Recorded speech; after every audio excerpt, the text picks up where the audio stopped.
የክራይስት አርሚ ሚዲያ ተመልካቾቻችን እንደምን ሰንብታችኋል? የእግዚአብሔር ጸጋና ሰላም ይብዛላችሁ። ከክራይስት አርሚ ቲቪ ኢትዮጵያ ለሰዓቱ የያዝናቸውን ዜናዎች አርዕስተ ዜናዎችን በማስቀደም ወደ እናንተ ልናደርስ ዝግጅቶቻችንን ጨርሰን ተገኝተናል። ፍሬ ህይወት አሻ ከባልደረባዬ ምንተስኖት ሀብቴ ጋር በጋራ ወደ እናንተ የምናደርስ ይሆናል።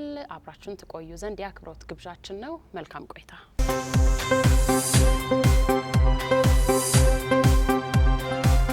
ገና ነው ኢየሱስ በሚል ርዕስ በነብዩ ጩፋ የተጻፈው መጽሐፍት ጥር 30ና የካቲት 1 ተመርቆ ለንባብ መብቃቱ ተገለጸ። በስማ በለው ተነርተን ከወንድሞቻችን ጋር ቁርሾ የምንፈጥርበት ጊዜ አብቅቷል ሲሉ ሐዋርያው ዘላለም ጌታቸው ተናገሩ። የክራይስት አርሚ ዓለም አቀፍ ቤተክርስቲያን የካቲት 1 መደበኛ የአምልኮ ፕሮግራሟን በደመቀ መልኩ አከናውና አልፋለች።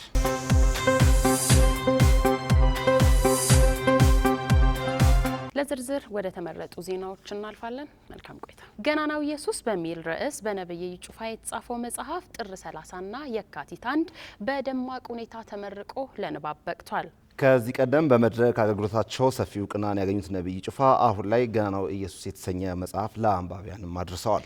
መጽሐፉም 338 ገጽ ያለው ሲሆን ለአንባቢያን ምቹ በማድረግ በተሻለ ጥራት መዘጋጀቱ ተገልጿል። በቀን 6 ሰዓት በመመደብ መጽሐፉን በእግዚአብሔር እርዳታ ተጽፎ ከጸሎት ከጥልቅ መንፈሳዊ አስተዋጽኦና ከቃሉ ብርሃን ተነስቶ ለአንባቢያን ልብ የሚደርስ እምነትን የሚያበረታ መልእክት ይዞ ለንባብ እንደተዘጋጀም ተናግረዋል። ነብዩ ጩፋ ላለፉት 24 ዓመታት ለ11 ዓመት በመካነ ኢየሱስ በቃለ ሕይወት በጉባኤ እግዚአብሔርና በሕይወት ብርሃን ቤተክርስቲያን እንዲሁም ላለፉት 13 ዓመታት ከእግዚአብሔር በተቀበሉት ራእይ አማካኝነት የክራይስት አርሚ ዓለም አቀፍ ቤተክርስቲያንን በመትከል እንዲሁም አገልግሎታቸውን በሁሉም ዘንድ ተደራሽ እንዲሆን ያለፉትን 10 ዓመታት በተለያዩ ሚዲያዎች አማካኝነት ሲያገለግሉ መቆየታቸው የሚታወስ ነው። አሁን ላይ የበኩር የሆነው የህትመት ስራቸው ባስመረቁበት ወቅትም እስትንፋሳቸው እስክትወሰድ ድረስ ካለምንም ፍራቻና ተግዳሮት የኢየሱስን ገናናነት ያለንን አቅም አሟጦ በመጠቀም እንናገራለን፣ መናገርም ያስፈልጋል ብለዋል። ይህም እውነት መጽሐፍ ቅዱሳዊ ትእዛዝና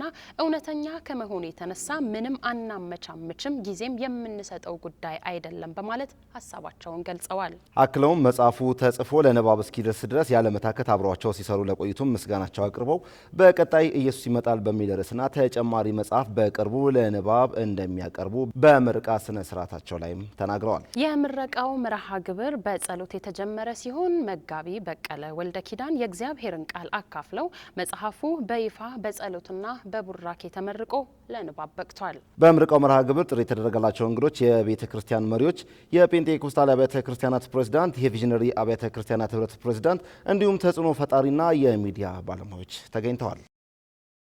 በስማ በለው ተነርተን ከወንድሞቻችን ጋር ቁርሾ የምንፈጥርበት ጊዜ አብቅቷል ሲሉ ሐዋርያው ዘላለም ጌታቸው ተናገሩ።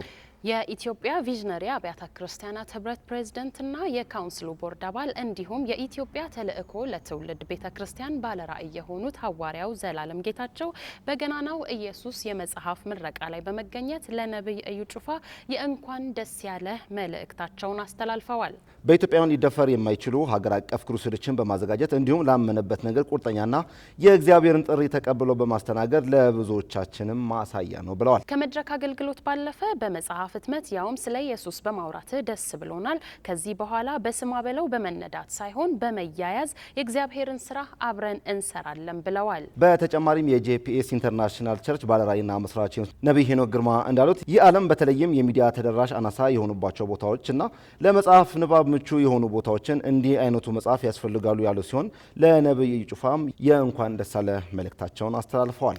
ገናናው ኢየሱስ ተጽፎ ተነቦ ተነግሮ የማያልቅ ዋነኛና ብቸኛ ርዕሳችን ነው። ይሄም ርዕስ የማያንኳኳውና የማይገባበት ቤት የለም ያሉ ሲሆን እንዲህ አይነቱ መጽሐፍም ለንባብ በመቅረቡ ደስ መሰኘታቸውን ተናግረዋል። አክለውም ነብይ ሄኖክ ግርማ እንዳሉት ምድራችን ላይ እንዳንተ አይነቱ የእግዚአብሔር አገልጋይ በመኖሩ ደስተኞች ነን፣ ወደፊትም አንድ በመሆን ገናናው ኢየሱስን እንናገራለን ሲሉ ሀሳባቸውን ተናግረዋል። የክራይስት አርሚ ዓለም አቀፍ ቤተክርስቲያን የካቲት 1 2018 የዕለተ እሁድ መደበኛ ጉባኤዋን አከናውና አልፋለች። የአምልኮ ፕሮግራሙን በጸሎት የተጀመረ ሲሆን የዘማሪ አምልኮ እንዲሁም የቃል ጊዜ በርካታ ምዕመናን በተገኙበት ተከናውኖ አልፏል። በዕለቱም የቤተ ክርስቲያኒቱ ባለራዕይና ፕሬዝዳንት የሆኑት ነቢይ እዩ ጩፋ ያገለገሉ ሲሆን አንደኛ ቆሮንቶስ ምዕራፍ 1 ቁጥር 18ን በመጥቀስ የመስቀሉ ቃል በሚል መሪ ቃል የእግዚአብሔርን ቃል በኃይልና በስልጣን ሰብከዋል። የመስቀሉ ቃል በጣም ግልጽና ለመርዳት ምቹ የሆነ ሲሆን ያም ኢየሱስ ነው ሲሉ ነቢይ ጩፋ ተናግረዋል። በመስቀሉ ቃል ሰማይና ምድር ታርቀዋል። የመስቀሉ ቃል የእግዚአብሔርን ፍቅር በግልጽ ያስቀምጣል።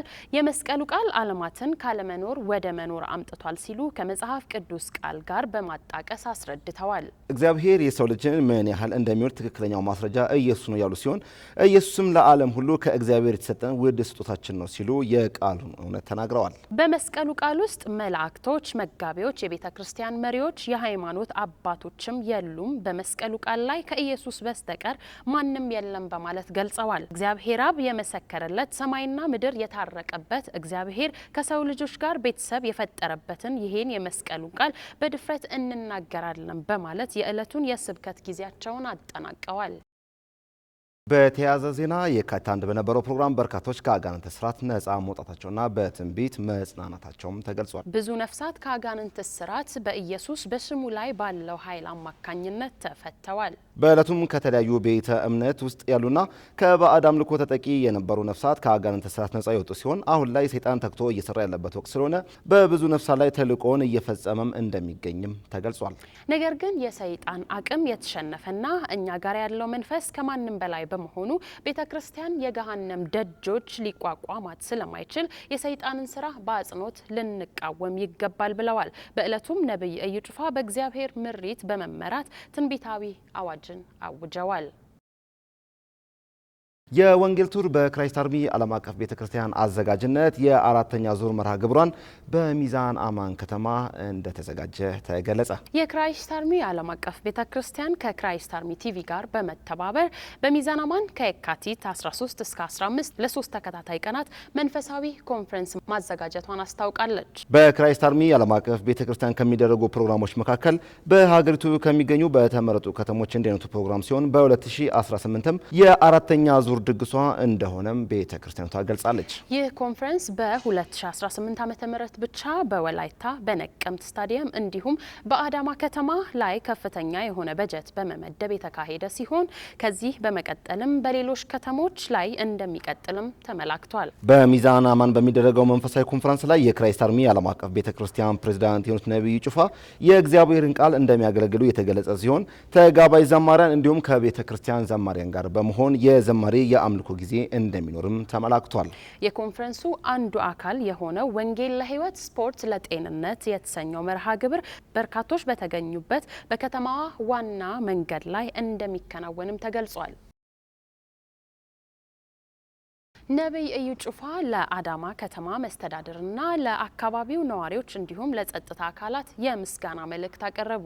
ከጥር 22 እስከ 24 በአዳማ አበበ ቢቂላ ስቴዲየም የተደረገው መንፈሳዊ ኮንፈረንስ በድል መጠናቀቁን አስመልክቶ ነቢይ ጩፋ የምስጋና መልእክታቸውን አቅርበዋል። ከኮንፈረንሱ ቅድመ ዝግጅት አንስቶ እስኪጠናቀቅ ድረስ የአካባቢው ነዋሪ እንዲሁም የጸጥታ አካላት ፍጹም ሰላማዊ በሆነ መንገድ እንዲሁም እንግዶችን ተቀብሎ በማስተናገድ ላሳዩት የመልካምነት ባህሪ ምስጋናቸውን አቅርበዋል። ነቢይ ጩፋ በምስጋናቸው እንዳሉት ፕሮግራሙ ፍጹም ሰላማዊ በሆነ መንገድ መጠናቀቁን ከእግዚአብሔር በመቀጠል የእናንተ የስራና የአብሮነት የእንግዳ ተቀባይነት ውጤት ጭምር ነው በማለት አክብሮታቸውን ገልጸዋል። ለእንግዶች ቅድሚያ በመስጠት በጥሩ መስተንግዶ ለተቀበሉት የአካባቢው ነዋሪዎች ፍጹም ሰላማዊ በሆነ መንገድ ሁሉንም ፕሮግራሞች በድል እንድንወጣ ድጋፋቸው ላልተለየን የክልሉ ፖሊስ ኮሚሽን ቢሮ፣ ለከተማ መስተዳደሩ ከንቲባ፣ ፖሊስ ሰላምና ጸጥታ ጽሕፈት ቤት እንዲሁም ለወጣቶችና ስፖርት ጽሕፈት ቤት የአክብሮት ምስጋናቸውን አቅርበዋል። ክቡራትና ክቡራን ተመልካቾቻችን ከክራይስት አርሚ ቲቪ ወደ እናንተ ሲደርስ የነበረው የዕለቱ ዜናዎቻችን እኒህ ይመስሉ ነበር። ዜናዎችን በማቅረብ እኔም ተስፋ ሀብቴ እንዲሁም ባልደረባዬ ፍሬው ታሻ ከመላው የስቱዲዮ ባለሙያዎች ጋር በመሆን ወደ እናንተ አድርሰናል። ከቀሪ ከክራይስት አርሚ ቲቪ ፕሮግራሞቻችን ጋር መልካም ቆይታ ተመኘን። ሰላም።